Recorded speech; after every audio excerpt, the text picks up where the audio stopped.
RDC Esporte. Oferecimento Plenobras. Materiais elétricos e hidráulicos. Opa, muito boa tarde a você aí de casa. Estamos ao vivo com o RDC Esporte. Aqui na RDC TV, canais 24 e 524 da NET. Facebook, YouTube, Twitter e site rdctv.com.br. Tu já tá com saudade, né, do futebol brasileiro? Aquelas férias agora merecidas para os jogadores e volta em janeiro do ano que vem. Mas claro, tem Odair no Fluminense, tem Renato Portaluppi falando lá no Rio de Janeiro, Carlos Amodeu falando sobre as finanças do Grêmio da temporada de 2019 e para a temporada de 2020. E tem você aí de casa também com a interatividade no nosso Facebook ou também na hashtag RDC Esportes. Boa tarde, bom dia. Não sei se tu almoçou, Vitória. Eu ainda não almocei. Então, bom dia. Bom dia, tudo bem contigo? O pessoal já tá aí mandando bom dia. Quem? O pessoal já chegou antes mesmo de começar o programa. Chegaram antes que eu hoje. Antes que tu, Guilherme, é verdade. Humberto e Claudino, tudo belezinha, boa tarde a todos. Hoje tudo belezinha. Fica comigo então. Fica contigo. Britinho já volta. Luiz Vieira, boa tarde, tudo belezinha. Gilberto Prado, bom dia. O Wendel vai ser liberado. Ó, glória. Ó, Senhor. É bom, né? Tu tá faceiro também. Daqui a pouquinho a gente chama também Ribeiro Neto e as verdades da bola para falar um pouquinho do Papito, né? Teve entrevista exclusiva na terça-feira aqui na RDC TV. Oder Hellmann e o Paulo Brito falou tudo, todas as verdades, tudo que você queria saber. E ontem, oficialmente, o Fluminense, agora Papito vai morar no Rio de Janeiro, vai pegar uma prainha. E é um pouco diferente. Chamar então, né, o cara para falar as verdades, o cara mais estiloso, o que dá audiência, o que corneta e o que fala as verdades. Vinheta do Ribeiro Neto e as verdades da bola para você, pra gente começar essa quinta-feira especial de futebol aqui na RDC TV. Pode rodar a vinheta aí, Pedrinho. Ih, rapaz, tá bonita essa vinheta. Vem cá, Ribeiro Neto, vamos falar um pouquinho. Pera aí que eu tô compartilhando aqui. Compartilhe você aí de casa então também. Vitória, já compartilhou aí? Já compartilhei. O Vamos, Zidane então. Viamão na nossa audiência também esteve Grande aqui. Zidane, ontem foi aniversário do Paulinho Brito, folga merecida hoje. E pra você, tá jovem hoje, hein? Tá faltando um cadarço meio diferente aí. É, isso aí, vou botar. Tu erraste. Tu disse que eu tô jovem hoje. Tu é jovem sempre. Eu sou, o verbo tá errado. O tempo do verbo. Eu sou jovem, lindo, brilhante, maravilhoso. Quem tá me filmando é o melhor deles todos, seu Vitor. Cinegrafista premiado no Tamo Prêmio junto. Press 2019. Ó, O que tu quer que eu fale? Odair Hellmann, no Fluminense. Odair Hellmann tem a cara do Fluminense? Tem. Até, eu não sei pra quem que eu falei isso aí, que tinha 3 clubes que me parece que tinha um Fizeram perfil... proposta e tudo. Não, tinha um perfil do Odair, tá? Que é o Atlético Mineiro, o Fluminense e o Botafogo. Como o Botafogo vai ficar lá com como é o nome dele lá? Enfim. O Atlético Mineiro ainda acha, né, que pode, estava tentando o Carille, eu acho que o Fluminense acerta porque com o tipo de grupo que tem o Fluminense, sem dinheiro, entendeu? Eu acho que ele tem que fazer um futebol bem arrozinho com feijão. É a tá? postagem, o Odair Hellmann é o novo técnico do Fluminense. Seja bem-vindo, guerreiro. É um guerreiro. Não, o Vitor, eu, por convicção, né, embora o torcedor do Inter, grande parcela não ache isso, eu tenho certeza, estou convicto que o Odair fez um baita trabalho no Internacional, tá? E eu acho que ele vai dar muito certo no Fluminense, né? Claro, vai fazer um time jogar marcando, né? Não é aquela característica do futebol do Rio de Janeiro, porque ele não tem time para isso. Tá? Como é que ele vai se tornar competitivo? Como ele fez aqui com o Internacional. Os jovens jogadores do Fluminense, no caso, já estão de saída. Sim, não vai nem aproveitar João esses guris. Pedro, Marcos Paulo, esses guris, o Caio Henrique vai deixar, deve ir para o Grêmio. Então, é óbvio que o Fluminense pensou, olha, tem um grupo, né, mais ou menos. Né? Mas é um treinador retranquinho. Então, vou trazer um cara que sabe ser competitivo com um material limitado, que foi o caso do Internacional. Tá? Então, eu acho que fez muito bem o Fluminense. O Odair vai para um cenário que tem visibilidade, né? Porque, querendo ou não, o tambor que bate em Rio-São Paulo, ele é muito mais forte do que bate aqui. O Flamengo agora desnivelando também. Mas, bem, isso aí todo mundo sabe. Essa bronca ele já não pega, Por quê? Ele já vai começar lá o Campeonato Carioca sabendo que o Flamengo, embora o Flamengo deva disputar com os júniores nas primeiras rodadas, porque o Flamengo vai agora para o Mundial e tem uns 30 dias de férias. Então os caras vão voltar dia 20 de janeiro. Mas lá, assim, até o torcedor do Fluminense sabe que, tem que ser um time... Deixa esse cara. Não tem Ribeiro, muito. Cruzeiro está rebaixado para a Série B e o que se fala muito na imprensa carioca é o repatriamento de Fred e Thiago Neves. Tu, como Odair Helman, traria os caras de volta pro grupo? Que tem camisa, né? Bom, veja bem, aí são duas situações. Eu acho até que o Odair tem estofo para administrar caras como esse. Tem, o Odair sabe. O Odair administrou o D'Alessandro, entendeu? Então, assim, eu acho que ele tem esse estofo. Eu acho que o Fred, né, tá aí, nós estamos vendo o Papito com o Brito. Tem uma partezinha aqui. Vamos só ouvir então aqui primeiro. Pode então botar tá. aí, Pedrinho. Vai lá. Tu pegou um time na segunda divisão e foi todas as campanhas que a gente citou já aqui durante a entrevista. Se surgisse um Fluminense, um Vasco, que não ganha há muito tempo, e surgisse com menos dinheiro, uma China para deixar com a vida tranquila o resto da vida, você preferiria o quê? Eu quero que venha às 3, às 4, às 5 e daí eu vou decidir. Aí eu vou ver o que vai ser melhor para mim, para minha família, para o clube. Eu quero que venha. O pior é não vir, Brito, entendeu? O Oscar, né, que era do Inter, São Paulo, jogava na seleção, está lá na China e não quer nem saber de voltar, mas ele está esquecido. É que na verdade eu já joguei na China, né? Eu joguei em Hong Kong. Já? Sim, já tive lá como jogador. Mesmo, eu não lembrava disso. E Hong Kong é uma cidade maravilhosa, né? Hong Kong é uma cidade maravilhosa. Sim, mas tu precisa de um tradutor. Precisa de tradutor, porque mandarim não é fácil. E em Hong Kong fala inglês, porque foi colonizado pelos ingleses. O inglês se fala se aprende no colégio, na escola. Já a China não é assim, né? Sim. A China não é dessa forma. Já existe uma abertura maior, né? Com essa globalização, já existe essa abertura, mas não é a mesma coisa que viver em Hong Kong. Sim. Entendeu? Se tu for para a China, já tem o Marcelo Rosa lá de treinador, então a gente pode arrumar mais uns aí. Eu vou toda semana. Márcio Tigrão tá lá. Pode ter a nossa pelada. Eles estão lá trabalhando no futebol. O Márcio Tigrão, lembra? O zagueiro do Inter. Ah, o Márcio Tigrão tá lá. Tem outros amigos lá trabalhando em... Já dá para fazer uma pelada. Mas já dá para montar um time do Inter lá dos anos 90. Mas isso não está definido, Brito. Eu vou sentar agora a partir de semana que vem e vou definir.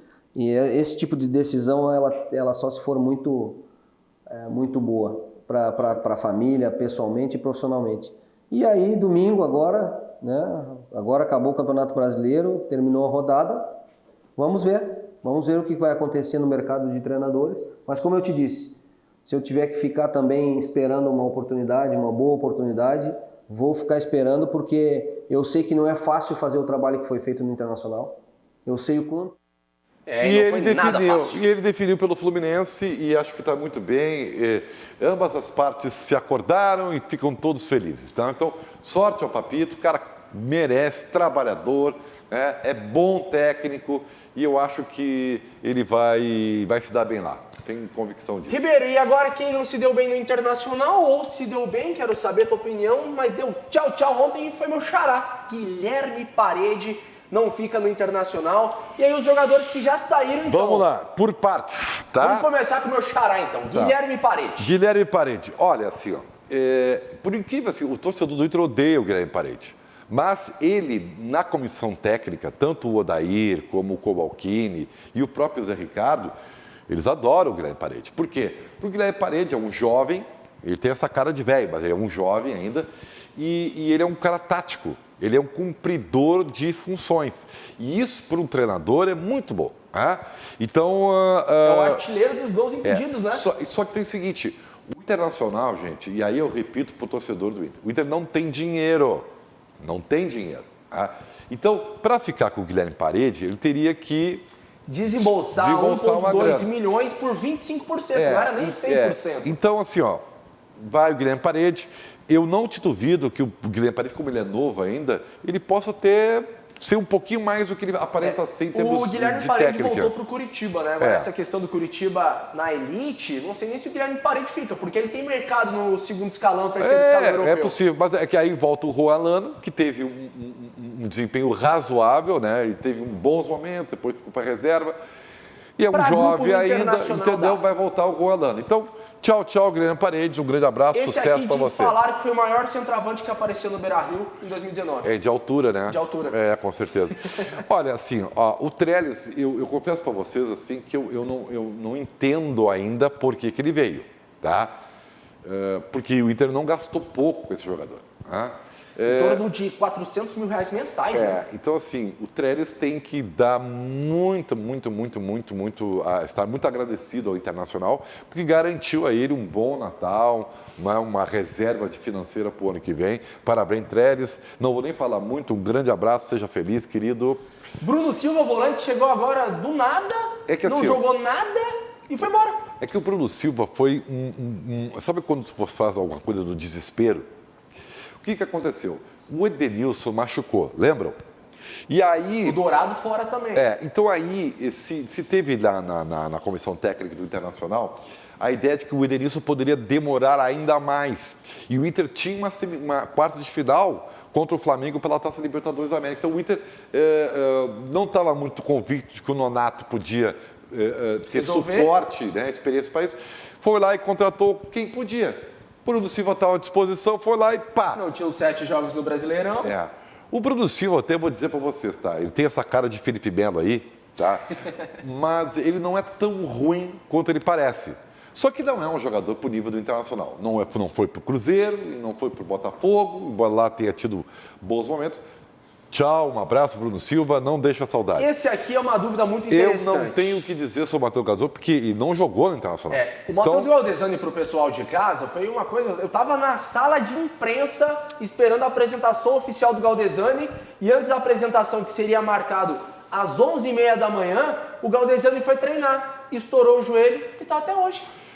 Então eu não tenho como nem, sério, eu não tenho nem como dizer nada, porque simplesmente não jogou. Agora, o fato do Inter ter devolvido é porque ele deveria custar alguma coisa, né, para o Internacional. Então, como o Inter não tem dinheiro, tchau, Galdesani, sucesso, espero vê-lo jogar para fazer uma análise, porque eu não tenho condição. Com a subida do Heitor da categoria de base para o elenco profissional, o Bruno perdeu espaço e tchau também. Esse é um jogador que eu acho que o Internacional poderia avaliar melhor, tá? Porque vai ter que contratar. Por quê? Porque o Bruno, ele não é um mau lateral, não. Claro, é um veterano já, tá? E eu vou dizer, para grupo, ele serve. Eu não sei como é que isso depende. Aí que tá. Volta a questão financeira. Tem que pagar um pouquinho, sim. Aí que tá. Mas ele é um jogador que eu, assim, ó, e aí eu vou falar uma coisa para vocês aqui. E me entendam Fala bem. nas verdades. É verdade. Então é na Câmara da Verdade? Vem na Câmara da Verdade. O Heitor tem só 18 anos de idade. Então o Internacional tem que ter muito, e a torcida também tem muita cautela. O cara só tem 18 anos. É óbvio que ele tem muito que aprender. É óbvio que ele tem que ter muito a evoluir. Que é verdade também que a amostragem que ele teve nesse Campeonato Brasileiro não emocionou ninguém, né? Só que como é um garoto de 18 anos, você tem que ter um pouco de paciência, tem que pegar um treinador, tomara que o Koldé faça isso, né? Que possa ensinar algumas coisas para ele. Mas o que ele tem? A juventude, ele tem ímpeto, ele tem vontade. Então, e é do Inter. É do Inter. Então, fica com o Heitor e dá lastro para ele. Só que eu acho que para o Inter ser competitivo e agregar, hoje os laterais são muito importantes numa equipe de futebol. Tá? Então, o Inter teria que contratar. Se não tem dinheiro para contratar, eu ficaria com o Heitor e com o Bruno. Ah, Ribeiro, mas pô, eu vou lembrar de novo para vocês. O Inter tem pouco dinheiro, pouquíssimo dinheiro. E só vai poder gastar onde ele tem prioridades. O Inter tem que contratar extremas, são as prioridades extremas. É onde o Inter tem que botar todo o dinheirinho minúsculo que tem para contratar, em extremas. O resto, sabe, se o Guerreiro ficar, vai joqueando, né? Vai joqueando. Então, eu ficaria com o Bruno. Mas, Emerson enfim, Santos, zagueiro, promissor, chegou, teve até passagem por seleção, mas não deu. o Inter tem o Bruno Fux e o Roberto, pode ir. Um Muito grande bem. abraço, Emerson Santos. Foi muito bom ter você aqui. Tchau, tchau. E a nossa Nicolândia aqui. Aliás, eu conheci a Nicolândia, cara. Bacana, né? Bem bacana, tal. O cara monta um empreendimento, investe e vai embora para o México. Eu vou dizer alguma coisa pro Nico Lopes para vocês. O Nico Lopes, eu acho que o Internacional fez um baita do negócio. Eu não acreditei que ele ainda tivesse valor de mercado perto daquilo que o Inter gastou com ele. O Nico Lopes, ele até, vou dizer, ele evoluiu no Internacional. E mérito do senhor Adair Hellmann, que fez o Nico Lopes se conscientizar, não de todo, né? Não Ele é um jogador 100%. muito tático também. Que ele tinha que jogar coletivamente. Só que aí depois no final agora ele voltou a ser o que era, quer dizer, dá a bola para ele. O Nico é um jogador que infelizmente joga olhando para a bola. E o jogador que olha para a bola, ele tem a sua movimentação muito limitada. Como eu falei assim, hoje o futebol, você tem que ter inteligência para jogar, tá? Não que ele seja burro, é que ele foi formado assim. Então, o Nico, infelizmente, não deu. Ele fez nome no Nacional, foi Se para a esperou Europa, muito não deu dele na certo. Libertadores América, Copa do Brasil, não resolveu. O Nico Lopes, ele tem um arremate potente, ponto. Mas ele não tem direção, por quê? Já expliquei aqui para vocês. Ele olha para a bola. Você, infelizmente, a formação da base do futebol brasileiro tem muitos problemas. Quem jogou bola vai entender o que eu falo, ou quem joga bola. Se você não olha para o seu alvo antes de chutar, o teu chute sai que nem o do Marinho. Míssel aleatório. Uma hora acerta, mas a maioria não tem direção. E o Nico Lopes é isso, o Potker é isso. Eles olham para a bola. Então, Sarrafiore, olha é isso? só. Já vou chegar lá. Então, assim, ó. Pensa bem, tá? Abre então um pouquinho, abre a câmera abre aí. um pouquinho para mostrar meus pezinhos. Isso, beleza, olha só. Tá aqui a bola, tá? Faz de conta que tá a bola. Aí, e os extremas têm que jogar com a bola, correr com a bola, entendeu? Então você vai, e tá olhando para a bola, tá? O Potker é assim também. E aí tem o gol lá, né? O que um jogador tem que fazer? Ele levanta a cabeça e volta para bater. No levantar a cabeça, isso é cognitivo, é uma coisa automática. Ele levanta a cabeça e olha para onde vai chutar. E aí, nesse segundo, nesse instante, ele escolhe o que vai fazer. O Nico Lopes e o Potker, eles não fazem isso. Eles estão aqui, correm, pá, e pum! Onde é que foi a bola? Não sei. Foi gol, pá, que legal, acertei. Normalmente vai para fora porque ele simplesmente não olha o alvo. Então, é um problema que vem da formação, né, do jogador. E para tirar isso agora é muito difícil. Não Então, vai. Nico Lopes, grande abraço. Parabéns ao Internacional que fez uma bela venda. Em torno de 35 milhões de reais, um bom dinheiro para o Internacional, que tem que Fantástico. fazer algumas renovações. E quem faz bem também as coisas, interatividade, né? Como é que tá aí, Vitória? Rodrigo Hirsch, estou começando a me assustar. Não vi a foto do Wendel nas dispensas. Abraços. Tem contrato, querido? Vai ficar. Sérgio Moreira, Wendel, Zeca, Patrick, Wellington, não foram? Não. O Wellington Silva, eu não sei se tem contrato, tá? Mas não saiu ainda, o Internacional quer. Só que o Wellington Silva também tem aquele problema lá na Espanha, né? Pois é.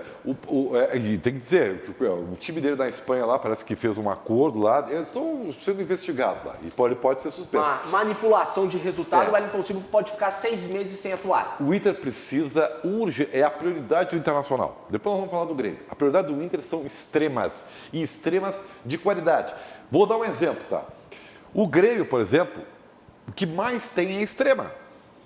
Presentes e futuro, né? PP já saiu. Ferreirinha, Everton, Alisson. O Grêmio tem, né, extremas em profusão. O Grêmio não tem, por exemplo, goleiro e centroavante, que o Inter tem. O Inter tem goleiro e centroavante. A geração de meio de campo também do Grêmio tá pronta. Tudo bem, pode até contratar um outro meia, porque o Michael deve passar por cirurgia, enfim. Mas o Grêmio precisa prioritariamente de goleiro e centroavante, tá? Laterais, óbvio, mas falando de prioridades. Pode colocar, Pedrinho, também a arte aí do Grêmio, A os que já prioridade do saíram. Inter são extremas. Ó, já saíram do Grêmio Léo Moura, Viseu, Galhardo, Vamos lá. Rômulo, Júlio César e Capixaba. Por partes, Léo Moura, parabéns, você deu certamente retorno, mesmo com a sua idade avançada, foi campeão da Libertadores, tecnicamente um jogador fantástico, mas Um dos melhores que eu já vi. se a idade chegar para mim, chega para vocês também, né? Então, eu já não jogo mais bola porque eu não tenho, até faço meu exercício, mas bola mesmo. Mas tu fugiu de um joguinho bom hoje, né? Sabe, não quero me machucar antes do Natal, tá? Então, Léo Moura, grande abraço, ó, parabéns, hein, você foi legal. O Felipe Vizeu, eu vou dizer assim para vocês. Eu acho o Felipe Vizeu um bom jogador. O Felipe Vizeu primeiro deu... Pra grupo ou pra titular? Aí que tá. O Felipe Vizeu deu muito azar aqui no Grêmio. E vou dizer bem claramente qual foi os 2 azares do Felipe Vizeu. Os 2 azares do Felipe Vizeu. Eu sei o primeiro. Não, o primeiro O é... André. Não. O grande azar do Felipe Vizeu é que daquele jogo Grêmio e Rosário Central, o primeiro jogo do Grêmio na Libertadores da América, se o Vizeu faz 30% das chances que ele teve, ele teria tido continuidade. O Vizeu errou 5 gols feitos naquele jogo, tá? E aí, sabe, o Renato não era jogador do Renato, o Renato tinha pedido o André, então ele acabou ficando à mercê de desempenho. E como tu fica pressionado, ele é um garoto ainda, ele acabou não conseguindo, né? E saiu no intervalo do jogo contra o Libertad e não voltou mais. O André, bruxo do Renato, teve assumiu a lesão posição. também. E aí a lesão tirou ele de qualquer possibilidade. E eu entendo o Grêmio não renovar o seu contrato. Porque, e eu vou dizer, tá, o Viseu, ele vai jogar bola, tá? Porque ele é bom jogador. Agora ele é volta para a Europa, para o Udinese. Ele vai ser reemprestado, provavelmente para um outro clube. Não duvido que para um clube brasileiro, tá? E não duvido se ele voltar para o Flamengo, se o Flamengo, caso perca, é o Gabigol. Não, eu já falo sobre isso depois. Tem Pedro também na jogada. O que eu vou dizer do Galhardo? Não precisa falar, né? Vamos no Rômulo ali, deixa tchau, quieto. Pessoal de casa, justifique sua resposta nos comentários com a Vitória Carolina. Falem vocês, eu não vou perder meu tempo, tá?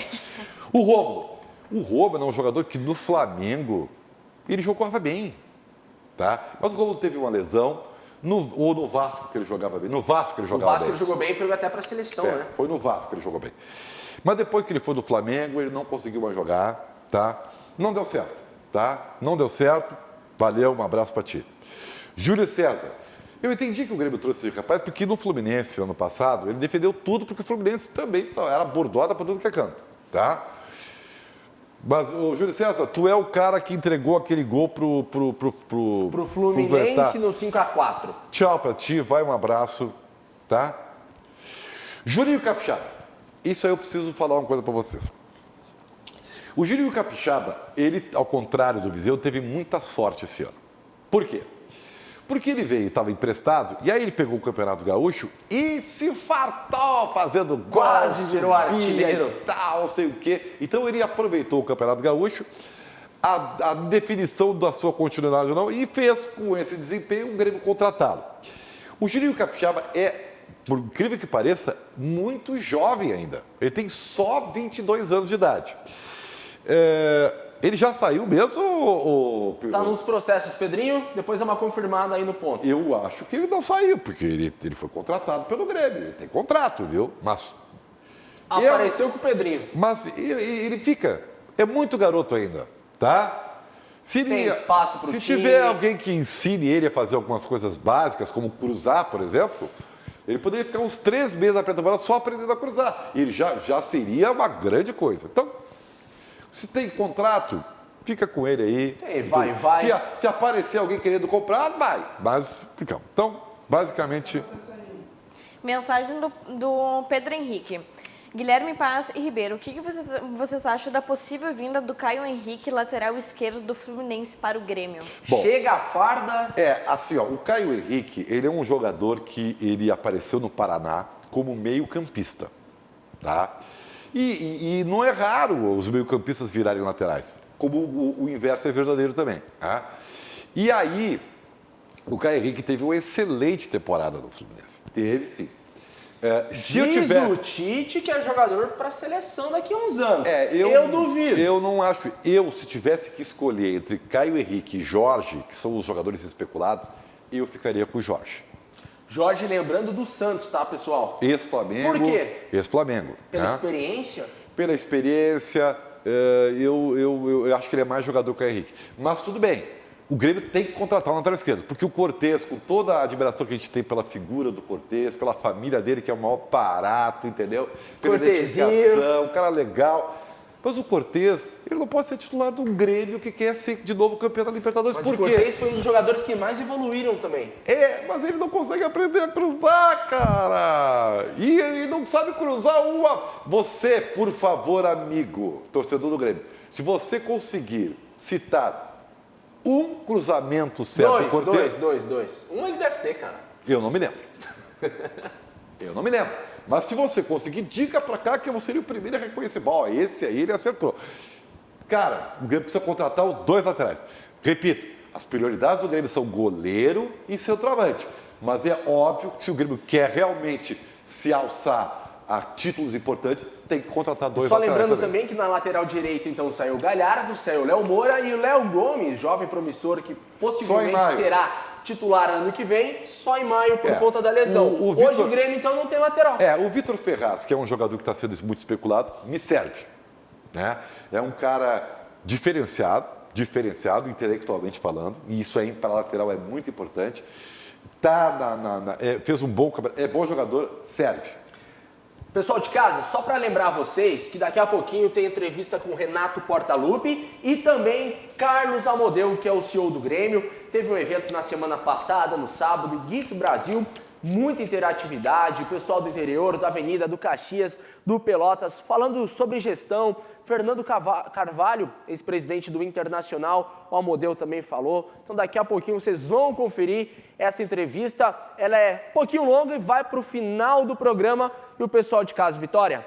Tadeu, goleiro do Goiás, seria um bom nome para o Grêmio? Baita nome para o Grêmio, só que é um jogador que nessa questão de temporada do Goiás, que o Goiás quase chegou na Libertadores da América, o Palmeiras quer ele, o Corinthians quer ele, o Grêmio possivelmente já cogitou o nome dele internamente também, mas não, dificilmente vem para o Grêmio. Goleiros do Grêmio que tem hoje, Rafael e Vanderlei, são os mais especulados por aqui, mas nada definido ainda. Mensagem do Felipe, Jadson seria um bom nome para o Grêmio?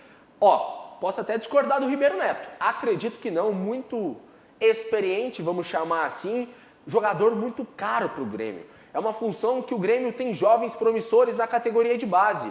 Tem a questão do Patrick, tem a questão do Jean-Pierre, o Luan ainda, vamos lembrar que é jogador do Grêmio.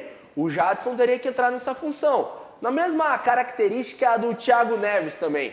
2 jogadores experientes que já conquistaram muitos títulos, mas que não vale a pena agora.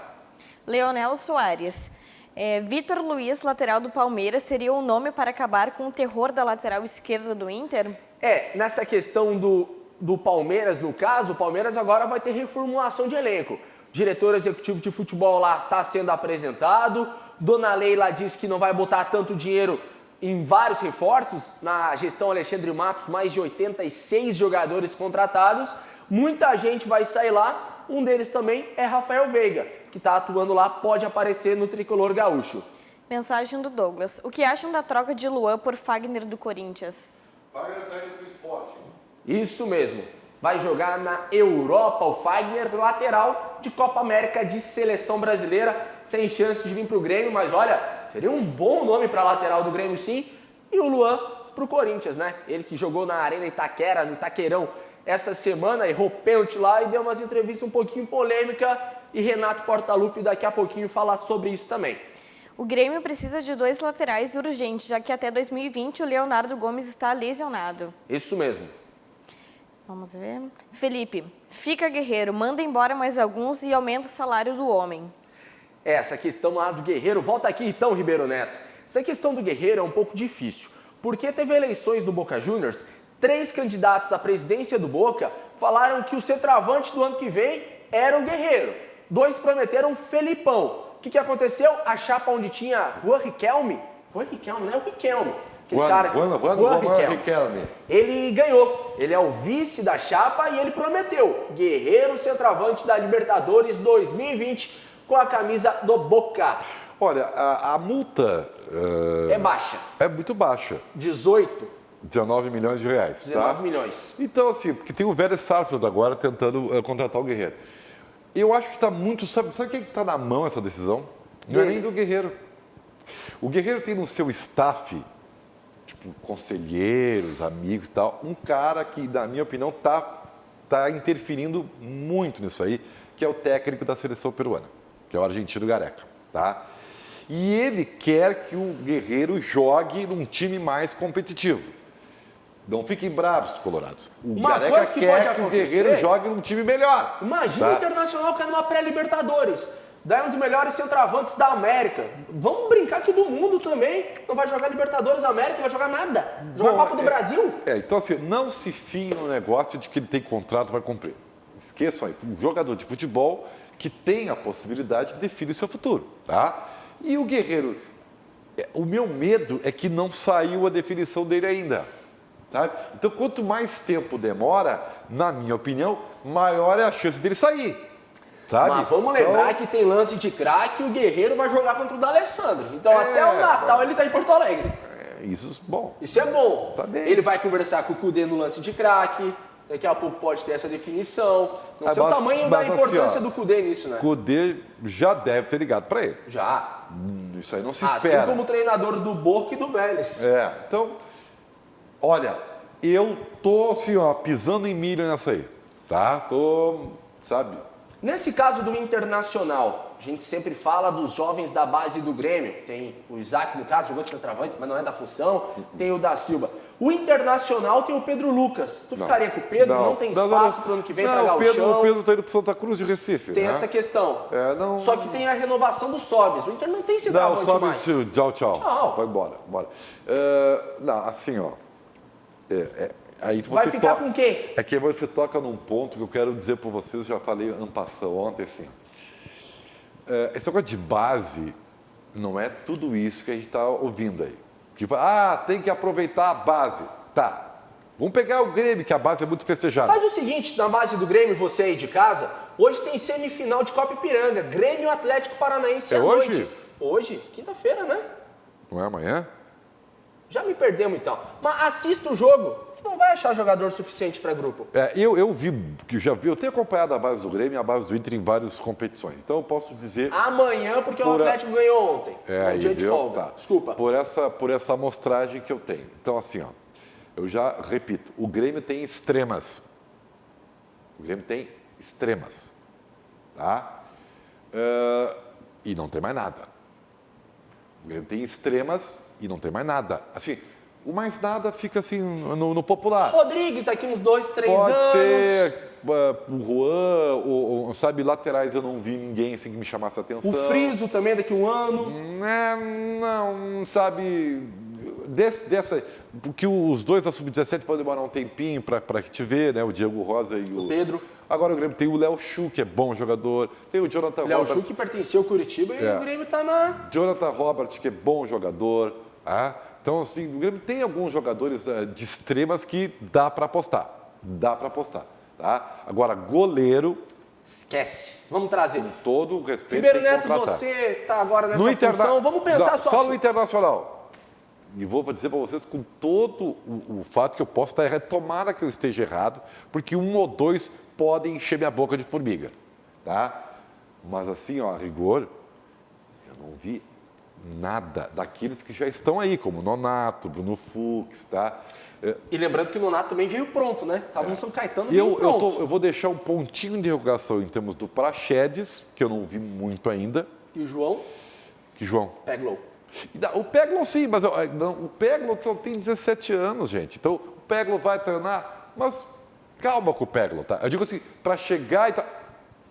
Gente, não tem ninguém. Ribeiro, desculpa. Hoje é um programa diferente. O pessoal de casa agora vai ficar com uma entrevista com o Renato Portaluppi. Então você já Carlos está dispensando isso? Eu quero ter o parecer final dessa quinta-feira maluca no futebol brasileiro de folga, gente. É difícil, né? Saudade. Vamos assistir o futebol europeu agora. Eu vou dizer assim para vocês, eu estou aguardando as informações. E cuidado mais uma vez, tá? Os empresários estão trabalhando nas redes sociais e insuflando pequenos repórteres inexperientes a divulgarem notícias inverdadeiras. Então, quando você ouvir uma notícia, coisa e tal, releve, porque os empresários... Essa do Clayson, o empresário do jogador tá botando ele... É tão voando Sabe? essa notícia que a gente nem comentou. Tá? Então não existe isso aí. É que nem aquele pacotão lá que a menininha lá acabou... PP. Sabe, PP no Cruzeiro não dá. Então, assim, tenham cuidado, porque os empresários estão atuando, eles sabem que isso aí funciona, colocam o nome do jogador no mercado, entendeu? E aí, pelo menos, ele ganha visibilidade. De concreto e verdadeiro, às vezes não tem nada. Então, prestem atenção em quem vocês estão seguindo, tá bem? Antes de falar com a Vitória, vamos... Obrigado, tá? Tchau, um abraço a Dá todos. uma passadinha lá no Zafari também e olha esse comercial maravilhoso Tô que o indo lá Zafari. aqui no Zafari do Shop Total agora. Tchau! Fica aí então com o Zafari agora. Dá uma passadinha aí, Pedro Henrique.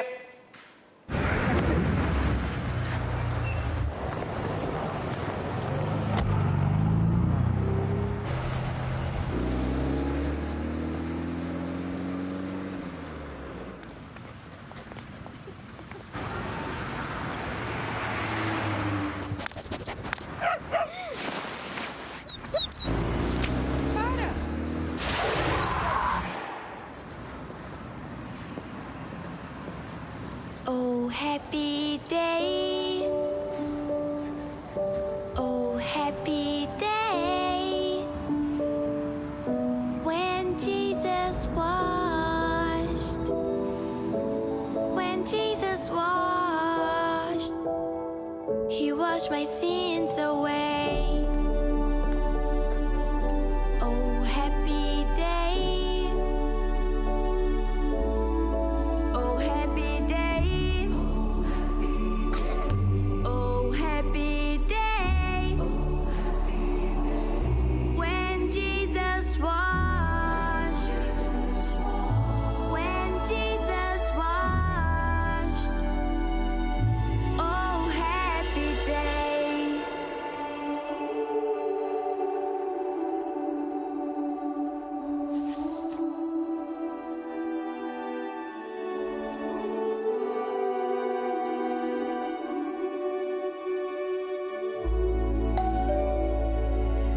Oh, happy day. Oh, happy day. When Jesus washed. Oh, happy day. Oh, happy day. O Natal é mágico, né? E mágico também é o Natal lá de Canela e de Gramado. E para isso tu sabe, pousada Casa Rosa, quartos magníficos, nos hospedou muito bem no Festival de Cinema. Agora tem Natal, minha família também é de lá, dá aquela passadinha. Endereço aqui na tela para ti, na Governador Flores da Cunha. Dá uma ligada aí no telefone, pousada Casa Rosa. Mas se tu vai ficar em Porto Alegre, final de semana dá aquela passadinha também no Cozinha Arte, ali na Cristóvão Colombo, na frente do Zafari. Tchau, Vitória. É isso. Guilherme, é isso aí. Um happy day pra vocês também. Agora, Renato Portaluppi e o CEO do Grêmio, Carlos Amodeu. Poucos clubes brasileiros jogavam no ataque, que isso te preocupava, né? Tinha o Grêmio, o Atlético Paranaense com o Thiago Nunes, o Flamengo com o Jorge Jesus e o Santos com o Sampaoli. Você acha que o que esses times apresentaram, inclusive com a chegada dos dois técnicos de fora que reforçaram essas ideias que já eram suas, muda um pouco o paradigma do futebol brasileiro, obriga os outros clubes a pensarem em novas alternativas de jogo? Bom, vai depender de cada treinador, de cada clube, o que eles pretendem no campeonato. Eu tenho essa minha maneira de trabalhar, minha maneira de jogar já há 3 anos. Eu acho que a maior prova de tudo foi no momento que terminou o Campeonato Brasileiro desse ano. Eu falei, você mesmo citou aí, foram as equipes que eu citei que jogaram buscando sempre as vitórias durante as competições, principalmente durante o Campeonato Brasileiro. Foi o Atlético Paranaense, o Santos, o Flamengo e o Grêmio. Então, chegando no campeonato, você olha a tabela, vê onde essas equipes chegaram e aí você vê se vale a pena atacar ou não. Mas eu respeito a opinião de todos os treinadores. Agora, a minha maneira de trabalhar é essa, buscando sempre as vitórias. Eu acho que a maior prova de tudo isso aí também, o Grêmio ficou atrás no ano todo, e por poucos gols inclusive, só para o Flamengo. Então é mais uma prova que a minha equipe joga para frente, só que a minha equipe não tem o elenco que tem o Flamengo, mas mesmo assim a gente sempre procura as vitórias. Você observando, chegou a dizer num dado momento também que foi mal interpretado em relação a algumas declarações sobre o Jorge Jesus, mas não só do Jorge Jesus, também em relação ao Sampaoli, né, que são os dois técnicos de fora que tiveram destaque neste ano. Para você, qual é o ponto positivo deles? Eles deixam algum legado para 2020, para o futebol brasileiro, para os técnicos principalmente que estão começando uma trajetória? A gente sempre aprende, eu acho que tem espaço para todo mundo, mas muita gente falou, são os treinadores estrangeiros que jogam para frente. O Grêmio joga assim há 3 anos.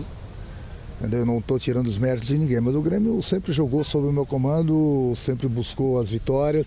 É dessa forma que eles jogam também, e eu gosto do trabalho deles, entendeu? Vai muito daquilo que você também tem em mãos, entendeu? Mas é uma filosofia de trabalho deles, a filosofia que eu gosto, porque praticamente se encaixa com a minha. Mas acho que independente se estrangeiro, brasileiro, tem espaço para todo mundo, vamos deixar todo mundo trabalhar, e aí cada um dentro dos seus clubes, dentro de suas qualidades, dentro do seu potencial, pode mostrar seu trabalho. Nada de ciúme, nada de atacar aqui, atacar ali. Tem espaço para todo mundo, nós temos muitos clubes e todo mundo tem a chance de poder trabalhar. É só um exercício de ficção porque não faz parte da realidade, sabíamos disso. Mas se você pudesse escolher como técnico um jogador, entre dois que se destacaram muito nessa equipe do Flamengo, Gabigol ou Bruno Henrique, se você tivesse o poder de contratar um, qual seria? Não, fica difícil. Eu acho que os dois jogadores se destacaram muito, né? Até porque basicamente foram 2 jogadores que brigaram, não foram. Um foi goleador, outro foi vice. Deram muitas opções, são 2 jogadores que eu enfrentei tanto na Libertadores quanto no Campeonato Brasileiro, são jogadores difíceis de serem marcados. Feliz, acho o clube do Flamengo que tem os dois, né? Não só esses dois como outros, né? Então, no momento que você busca vários jogadores com a qualidade que tem o elenco do Flamengo, certamente você vai brigar por títulos. Então, a diretoria fez o trabalho certo, juntamente com o presidente, com a comissão técnica, buscaram os melhores, juntaram os melhores e ganharam. Eu acho que o maior exemplo está aí. Mas, infelizmente, nem todos os clubes têm o dinheiro que tem o Flamengo. O Grêmio teve certas dificuldades ali com encontrar um centroavante. E tem vários jogadores que têm se destacado contigo, sob o seu comando, jogando aberto, né, pelos lados. Pedro Rocha lá atrás, ele sai, Everton Cebolinha, Pepe que cai muito por ali também. Você que foi um ponta de enorme sucesso, o maior ídolo da história do Grêmio, inclusive. A que você atribui isso, essa profusão de jogadores com destaque ali, jogando pelos lados do campo e essa dificuldade um pouco de se encontrar um camisa 9? O camisa 9 tem uma dificuldade muito grande, né? Você mesmo falou aí do Bruno Henrique, do próprio Gabigol, e não são jogadores praticamente 9-9, entendeu? São jogadores que se movimentam bastante. Na seleção brasileira você já tem esse problema, né, de encontrar esse camisa 9, mas você precisa buscar outras alternativas. Então são esses jogadores que se movimentam bastante, como no Flamengo, nós temos jogadores no Grêmio também. Eu acho que é importante você ter esse tipo de jogadores, já que em algumas posições, não é só o número 9 não, em algumas posições ainda você não encontra esses jogadores, você tem que procurar arrumar soluções. É o que eu procuro fazer lá no Grêmio. Renato, a gente está aqui, tá chovendo, tá trouxeram a chuva, vai. Pois é, ano passado você falou que você preferiu fazer o curso em fevereiro porque suas férias eram sagradas e você ia estar jogando lá, curtindo seu período. O que mudou desse ano? O que você resolveu vir em dezembro esse ano? Não, eu tenho que vir no curso, até porque em fevereiro não vai ter esse curso, mas deixa eu falar uma coisa, a tua pergunta foi boa. Eu estou aqui nas minhas férias, mas eu vou te adiantar, não pensa que eu vou perder esses 10 dias das minhas férias. Agora eu tô aqui, mas em janeiro eu busco eles, pode ficar tranquilo. Renato, posso só fazer uma... Claro que eu vou compensar. Deixa eu só fazer uma antes, falar rapidinho. Só para o Luan terminou o ano lesionado e ontem jogou o jogo do Sheik. Ficou sabendo, achou estranho? Não, ele até pediu para jogar o último jogo lá contra o Goiás, mas ele não estava pronto para jogar ainda. Não é assim que a banda toca. O jogador sai do departamento médico, dá algumas voltas no campo, eu vou jogar. Não, comigo não é assim. Antes você precisa se preparar. Ele mostrou que ele está bom da lesão, ele é bom garoto, entendeu? Ele mostrou que está bom da lesão, mas ainda não estava pronto para jogar. Inclusive, para fazer um jogo desse, ele até arriscou, entendeu? Porque no momento que você vai para um jogo desse sem se preparar, você pode sofrer um outro tipo de lesão. Mas agora estou em férias, fazer o quê? Eu espero que, se for no Grêmio, que ele se apresente 100%, principalmente em termos de lesões. Renato, na aula lá em cima, você é o CDF da turma? Não, sou mais um igual aos outros. Por tudo que você falou, você fica no Grêmio? Não, ainda não está 100%, já falei. A gente está conversando, trocando ideias. Poderia ter adiantado um pouco mais as coisas, mas como vocês verem, né, eu estou aqui no Alcatraz, entendeu? E daqui do Alcatraz fica difícil conversar com as pessoas. Posso aproveitar que você estava falando sobre o Flamengo? Você acha que com o elenco, você até falou que é um elenco muito vistoso, digamos assim, é possível vencer o Mundial? Sim, se tratando de Flamengo, se tratando do que o grupo tem, de tudo que o Flamengo fez esse ano aqui, é lógico. O Liverpool tem uma grande equipe, lógico, são duas grandes equipes se enfrentando. E no momento que duas grandes equipes se enfrentam, tudo pode acontecer. O Flamengo tem provado isso aí, o Flamengo é muito forte mesmo. Você vai me perguntar, o Flamengo tem condições de ganhar? Sim, tem condições de ganhar. O Flamengo vai ganhar? Bom, aí já não sei, duas equipes fortes, pode ter certeza, não é ficar em cima do muro, 50% para lá, 50% para cá. São equipes que se prepararam e contrataram. Duas equipes fortíssimas, duas das melhores equipes aí, digamos, entre as 5 melhores do mundo. Então, quando os jogadores desse nível se encontram, tudo pode acontecer.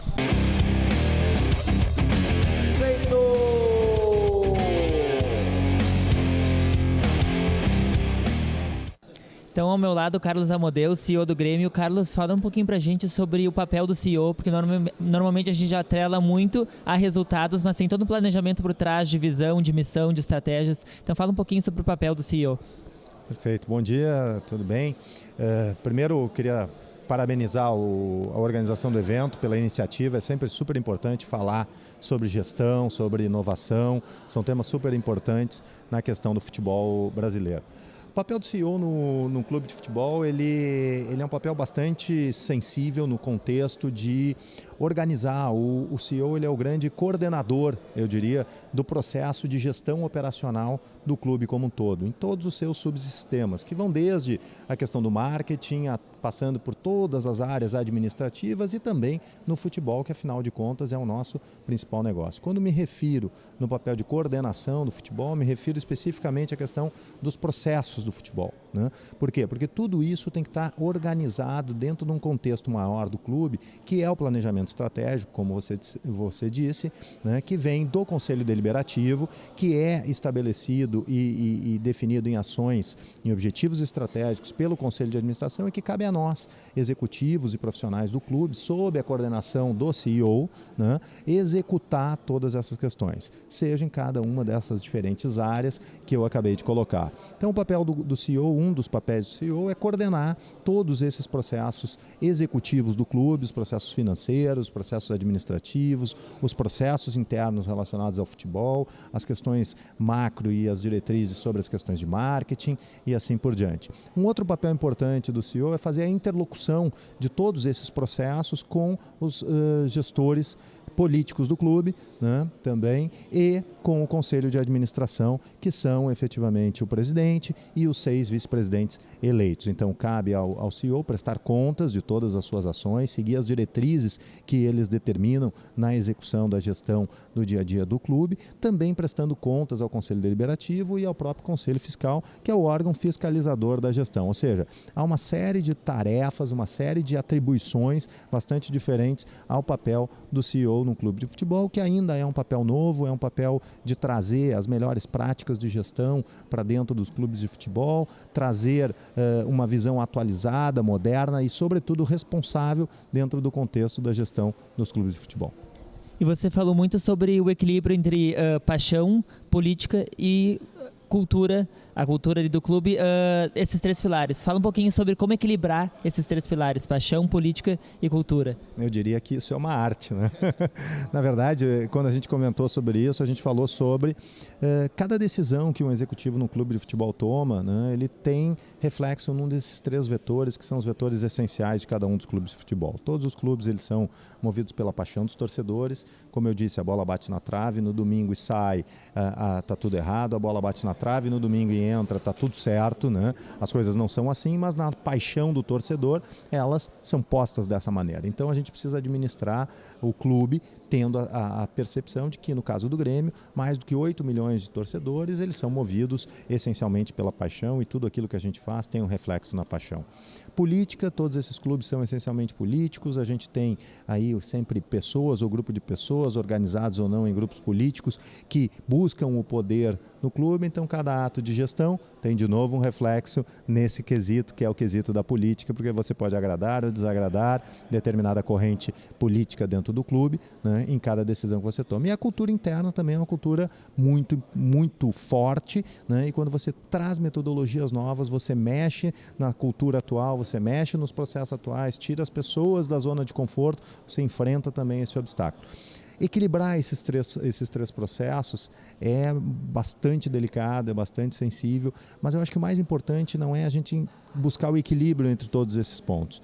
É que o executivo principal de um clube de futebol, ele tem que ter a compreensão de que ele está inserido num ambiente que tem essa circunstância. E quando você percebe, você tem a compreensão de que você está inserido naquilo ali, você tem mais cuidado em cada uma das decisões que você toma, você tem, pensa melhor em que caminho seguir para cada determinada situação, para poder, se não encontrar um equilíbrio entre todas essas questões, atingir o menos possível cada uma delas, para poder fazer com que o clube tenha a sua gestão em perfeita harmonia com a sua essência, que é a essência política, de cultura e de paixão. Falando um pouquinho sobre gestão e inovação, como inovar de maneira sustentável? Eu diria que, primeiro, a sustentabilidade ela deve ser o pano de fundo de todas as organizações, né? Os clubes de futebol não são diferentes, né? A gente precisa estar sempre olhando para o clube a médio e a longo prazo. E hoje em dia, com a questão da nova economia, com a questão das novas evoluções tecnológicas que a gente tem, né, das novas mídias surgindo, a gente precisa estar na vanguarda dos processos de gestão, e isso passa por um contexto bastante importante de inovação, né? A inovação ela é um passo relacionado à subsistência dos clubes a médio e longo prazo, porque os clubes brasileiros, sobretudo, estão com as suas fontes de receita ortodoxas, tradicionais, praticamente esgotadas. A gente precisa encontrar novas fontes de receita, e nada melhor do que os processos inovadores, os processos de desenvolvimento tecnológico focados para essa questão. Um exemplo que eu sempre trago é: o Grêmio tem cerca de 8 milhões de fãs. Por óbvio, e quase praticamente 100 mil sócios, por óbvio que nós podemos nos valer de inteligência artificial, de novas tecnologias, para que a gente possa se relacionar melhor com o nosso fã, para que a gente possa se relacionar melhor com o nosso sócio, levando para eles mais produtos do clube, levando para eles mais questões relacionadas à sua própria paixão e ao seu próprio interesse de contribuir com o clube. Ou seja, existe tudo por se fazer em contexto de inovação, e quem não inovar não será sustentável. Você falou também sobre, no Brasileirão, por exemplo, vocês se projetam para ficar em 8º lugar em termos financeiros. Como é que funciona isso, mais ou menos, essa projeção de vocês? Então, isso é uma questão de conceito orçamentário e, de novo, vinculado à questão da sustentabilidade, né? Porque nós precisamos ser extremamente responsáveis quando a gente faz a nossa peça orçamentária do ano seguinte, quando a gente projeta o clube para o ano seguinte. Então, no Grêmio, o que nós fazemos? No Grêmio, desde 2018, agora para 2019, e assim sucessivamente, com a mudança do contrato da Rede Globo, que estabelece uma regra diferenciada em termos de cotas de televisão, onde uma parte importante dessa cota ela é destinada pela performance na competição, né? A gente, então, quando inicia o ano, a gente projeta, a gente fez assim em 2019, estamos fazendo assim para 2020, especificamente no Campeonato Brasileiro, o 8º lugar. É uma posição intermediária que tem lá uma determinada categoria de receita. Por exemplo, este ano foram 21, ou serão 21 milhões de reais destinados ao clube que atingiu o 8º lugar. Nós, ao longo do ano, estamos performando de forma que possamos, na rodada de amanhã, chegar em 4º lugar, o que vai nos produzir uma receita de 28 milhões, ou seja, 7 milhões acima do que nós havíamos projetados em termos orçamentários, né? Isso faz com que a gente tenha um colchão de receita e que a gente tenha projetado o clube para despesas, levando em consideração receber os 21. Se recebermos os 28, isso vai nos trazer um benefício financeiro maior que vai nos dar uma capacidade de investimento para o próximo ano maior. Agora, o que a gente não pode correr o risco é de fazer o inverso, é eu projetar 28, estruturar o clube com despesas compatíveis com 28 e receber 21, que vai me faltar 7 milhões. Então a gente tem um conceito orçamentário muito conservador, eu acho que é a expressão adequada, para que a gente possa realizar as despesas do clube de acordo com as receitas que, conservadoramente, a gente tem garantido de receber. Se recebermos receitas maiores, poderemos fazer ao longo da temporada investimentos maiores. Isso é um conceito de responsabilidade de gestão, de conservadorismo nas nossas projeções, que vem dando certo e do qual a gente não deve, sob hipótese alguma, se afastar. Nos últimos jogos, os atletas da categoria de base do Grêmio têm se destacado no time profissional. Fala um pouquinho desse trabalho de base e a importância dele para o time profissional depois e para esse destaque dos atletas. É uma das principais diretrizes do futebol do Grêmio, ou melhor dizendo, da gestão de futebol do Grêmio, dada pelo Conselho de Administração e pelo nosso presidente Romildo, desde 2015, quando assumiu a sua primeira gestão com o seu Conselho de Administração, né, é de forte investimento nas categorias de base. Até porque clubes como o Grêmio não teriam capacidade de contratar jogadores prontos como um Arthur, né, do Barcelona, um Everton de hoje do Grêmio, né, o Matheus Henrique, que hoje está no Grêmio. Nós não teríamos capacidade financeira para investir nesses atletas prontos. Então nós precisamos investir em atletas que nós possamos formar, né, e que eles possam ter um desempenho desportivo favorável para o clube. E essa é a filosofia que a gente vem adotando. Então a gente tem um investimento bastante importante nas nossas categorias de base. Em 2019 a gente está investindo cerca de 30 milhões, a gente projeta aumentar em cerca de 30% o investimento para 2020 nas categorias de base, porque a gente acredita que a nossa categoria de base é o nosso celeiro de craques, é de lá que virão os nossos novos jogadores que irão protagonizar desportivamente para o clube, como foi o caso recente do Wallace na Copa do Brasil e depois foi vendido, do Pedro Rocha, que também fez 2 gols na final da Copa do Brasil de 2016, o Arthur, né, e outros atletas que estão vindo esse ano, como o Jean-Pierre, o Matheus Henrique e os próximos que estão aí nessa linha de produção da nossa categoria de base. É importante, é um trabalho sério, é um trabalho árduo. Aqui eu faço um destaque aos executivos e aos dirigentes abnegados da categoria de base que estão lá diuturnamente trabalhando para que a gente possa ter, e essa é a nossa missão quando se fala em planejamento estratégico, é que nós possamos ter a melhor categoria de base que nós possamos ter.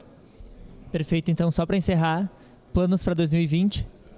Eu diria que os planos para 2020, em termos de gestão, especificamente falando no primeiro momento, é de que a gente mantenha, consolide esse modelo de gestão responsável e competitividade desportiva, o equilíbrio dessas duas questões, nos mantenhamos firmes na busca permanente da sustentabilidade do clube para que a gente tenha capacidade de investimento e, naturalmente, a gente precisa fortalecer o nosso elenco profissional, entrando na questão do futebol, mas que aí compete mais, tecnicamente falando, a diretoria de futebol, a comissão técnica, né? Que nós possamos fazer os investimentos certos para fortalecer o nosso grupo e que a gente tenha um time forte, competitivo, protagonista nas competições que a gente vai participar e em condições de ganhar todas elas. Certo, muito obrigado. Eu agradeço, obrigado. Tá?